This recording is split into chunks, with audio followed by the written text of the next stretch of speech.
Welcome to the Genius Factory. Enjoy the video. In this video, I will explain how to connect your phone to a Toyota Tundra. First, make sure your phone's Bluetooth is enabled. Next, turn on your Tundra's infotainment system. On the Tundra's screen, navigate to the Bluetooth menu and select the option to add a new device. This prepares your vehicle to search for available phones, making the initial setup straightforward and quick for you to begin the pairing process. Once your Tundra is ready, look for its name on your phone's Bluetooth device list. Tap on the Tundra's name to initiate the connection.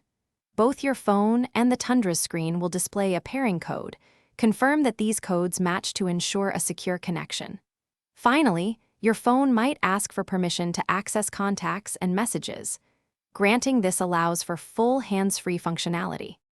With your phone successfully connected, you can now enjoy a range of convenient features.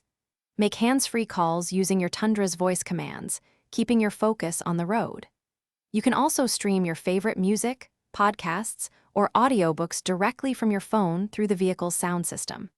Additionally, many Tundra models allow you to access navigation apps right on the infotainment display, enhancing your driving experience. If you encounter any connection issues, a simple restart of both your phone and the Tundra's infotainment system often resolves the problem. It's also a good practice to periodically delete old or unused pairings from your Tundra's Bluetooth memory to keep things running smoothly. Remember to check the description below for a link to the Owala water bottle and other great deals. Staying hydrated is important, and a reliable water bottle makes it easy. Thanks for watching. Thanks for watching. If you found this helpful, don't forget to like and subscribe.